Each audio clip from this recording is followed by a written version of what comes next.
Bonjour et bienvenue dans cette vidéo, j'espère que vous allez bien. On se retrouve aujourd'hui pour un moment unboxing slash book haul. Je vais vous présenter tous les nouveaux livres qui ont rejoint mes bibliothèques cet été. Et contrairement à d'habitude, aujourd'hui je filme cette vidéo en une fois. Voilà, d'habitude ce genre de vidéo je les filme en plusieurs jours. Dès que je reçois des colis, je filme ça, j'ouvre ça avec vous. Là aujourd'hui, vu que j'ai rien filmé de tout l'été, eh bien je filme tout maintenant et je vous montre tout maintenant. Et on va commencer par un book haul et puis tout ce qui est unboxing et ouverture de colis, parce qu'il y en a quand même, eh bien je vous montrerai ça dans la fin de la vidéo. Alors là, vous allez voir, j'ai acheté plein de livres pour le Pumpkin Autumn Challenge, donc vous allez en reconnaître pas mal dans ceux que je vais vous présenter maintenant. Tout d'abord, je me suis acheté le dernier V.E. Schwab, donc Bury Our Bones in the Midnight Soul, dans l'édition Fairyloot, parce que je la trouve trop belle et j'étais pas forcément 100% convaincue par les versions françaises, donc je me suis tournée vers les VO et la Fairyloot c'est vraiment l'édition qui me faisait le plus craquer, donc jaspage comme ceci. À l'intérieur, on a des illustrations aussi. Regardez-moi ça. C'est trop beau. Et ops, et ops, trop bien. On adore. Et là aussi, hein. trop cool.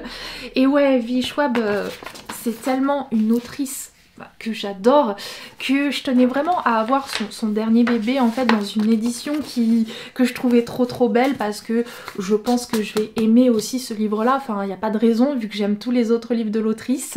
Donc ouais, un livre qui va nous parler de vampires, de femmes vampires, et qui apparemment est un mixte de la saga Vicious de V.E. Schwab donc, et de son livre Addie LaRue, donc hâte de voir parce que ça va donner. Deuxième livre que je me suis acheté, celui-là je l'ai pris en librairie, je l'ai vu et je me suis dit bah oui évidemment, c'est La sorcière de Thornsfield par Sharon Lynn Fisher, publié chez Sabran.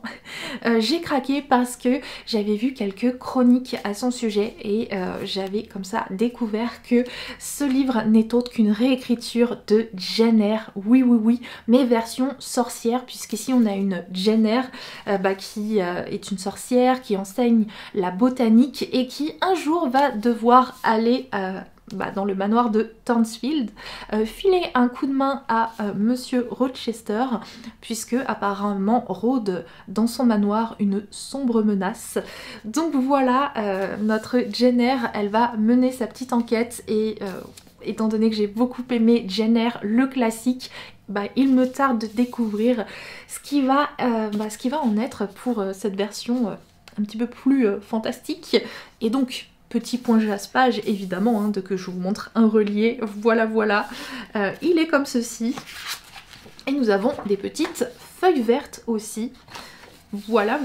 Là on passe à deux livres que j'ai reçus, qui m'ont été envoyés par des maisons d'édition. J'aurais pu vous faire l'unboxing, mais vu que je filmais pas à ce moment-là, j'ai ouvert ces colis sans vous, je suis désolée, mais bon, c'est vrai que cet été j'ai eu une période où je faisais une pause, ces colis sont arrivés à ce moment-là et j'ai préféré les ouvrir immédiatement parce que j'ai eu des petites galères au niveau de la livraison, donc je préférais rassurer les maisons d'édition en leur disant que j'avais bien reçu leur livre. Et donc pour commencer, j'ai reçu de la part des éditions Bookmark L'ombre du faucon, qui est le premier tome de la saga Les flammes de la révolte par Virginie Despentes, publié donc chez Bookmark dans la collection Lost Kingdom. Voilà, on est donc sur de la romantasy, mais de la romantasy qui change un petit peu de ce qu'on peut trouver habituellement, puisque ça se passe en France, oui, en 1652.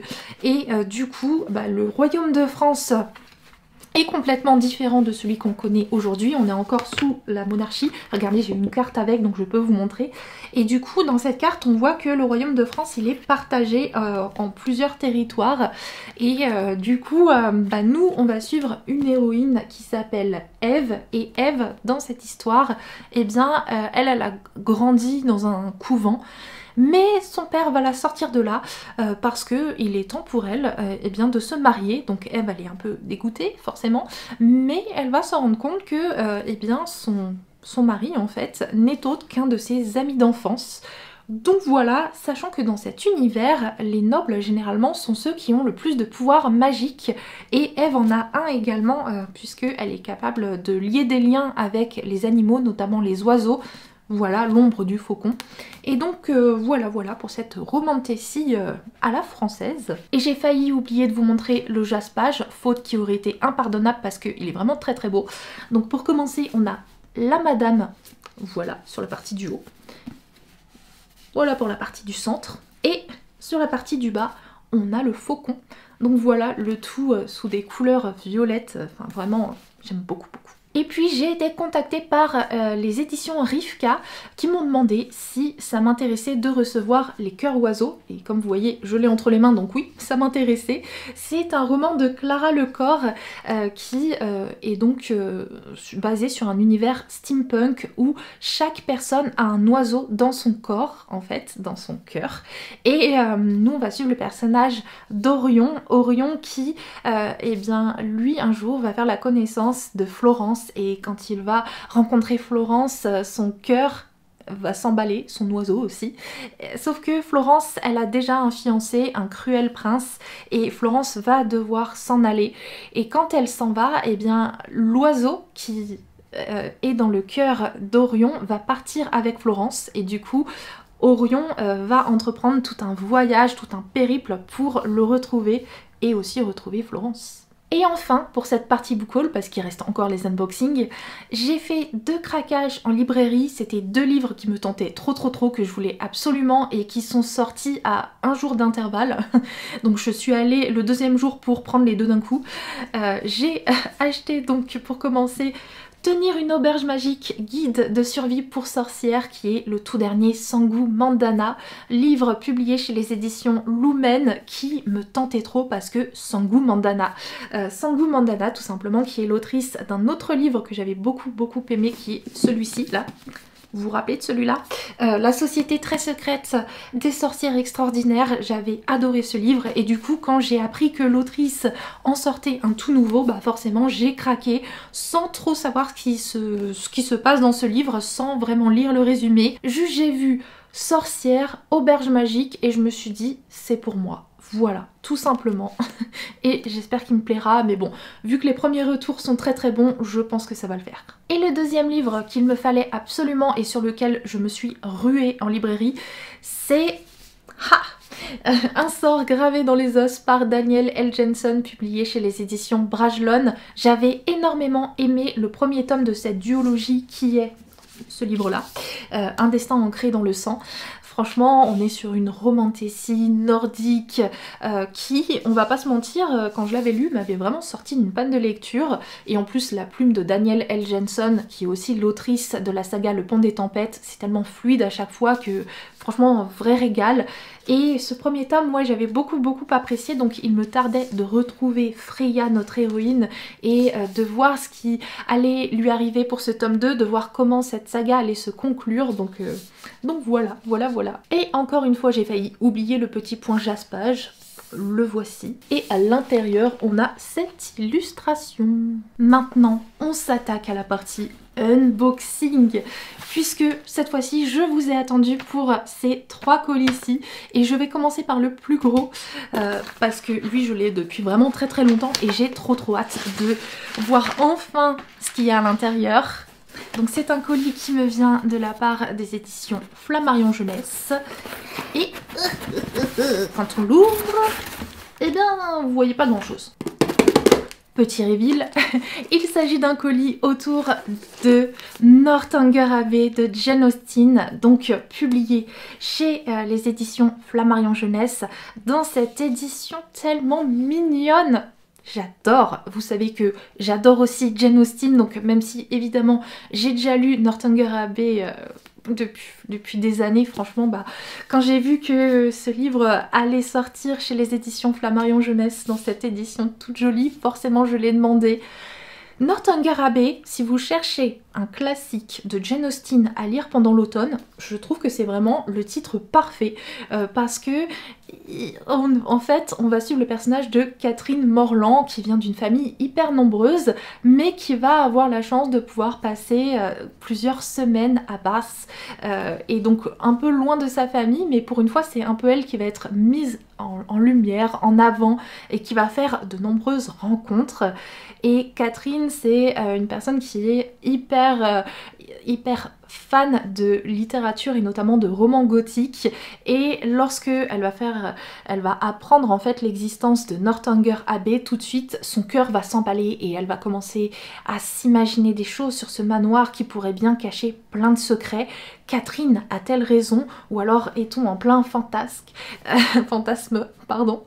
Et du coup on suit tout ça dans ce livre, et il n'y a pas que ça dans le colis, il y a également des petits goodies et notamment ce marque-page. Regardez moi ça, il est trop mignon lui aussi.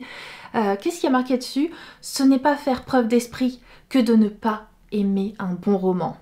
Une petite citation de Jane Austen assez connue. Ah j'adore, il est trop beau. Et on a également ceci. Oups, jeté de carton. Et regardez, à l'intérieur il y a une petite tasse. Une Jane We Trust. Oui. Oh là là, trop chou, j'adore. J'adore. Encore de la part des éditions Flammarion Jeunesse, j'ai reçu cette enveloppe. Il y a plein de choses dedans. Oh! Pour commencer, nous avons le livre qui est L'Archère et le Magicien par Emily Lloyd-John, qui est une romantécie au cœur des mythes gallois, où on va suivre trois personnages. Branwen, qui est une chasseresse redoutable et déterminée, et qui va devoir participer à la chasse sauvage, qui est la seule chance de guérir sa mère. Nous avons Gwydion, je sais pas si je dis ça correctement, qui contrôle les plantes par la magie et connaît tous les secrets du royaume, et Pryderi, qui est un prince mortel élevé par un monstre. Ça donne très envie tout ça, j'ai trop hâte de découvrir cette histoire, d'autant plus qu'une romantécie mais avec des mythes gallois, bah, ça m'intrigue vraiment pas mal. Et donc comme vous l'avez vu dans l'enveloppe, il n'y avait pas que le roman, il y avait des petits goodies également. Donc on a ceci pour commencer, et je ne sais pas du tout ce que c'est, j'imagine un petit marque-page, et je sais même pas dans quel sens ça se met comme ça. Oh, je suis une quiche, hein. Je suis une quiche, mais en tout cas c'est très joli. Voilà, donc on a ça, voilà. Non mais je pense que c'est un marque-page. Ah mais je suis trop bête, oui ça se met dans ce sens-là en fait, c'est juste l'illustration de la couverture, voilà. voilà. Réveille-toi Lily quand même. Et nous avons deux overlays. Voilà. Ils sont trop beaux. Oh, les petits chats, j'adore. J'adore. Donc voilà, des petits overlays à mettre dans le livre. Et enfin, dernier colis qui me vient cette fois-ci du livre de poche jeunesse. Donc merci Hachette Roman. Tada! Donc le voici, le manoir de Castle Cats, le premier tome, l'automne des aspirants par Alain T. Puységur, publié donc chez le livre de poche jeunesse, qui m'intrigue énormément parce que apparemment on y parle d'une académie magique mais pour chats, donc ouais forcément ça me rend très curieuse. Voilà, j'ai hâte de voir ce qui se cache là-dessous. Voilà, c'est tout pour cette vidéo, j'espère que vous avez passé un bon moment en ma compagnie. Je vous fais de très gros bisous et on se retrouve très vite et tout bientôt pour une nouvelle vidéo.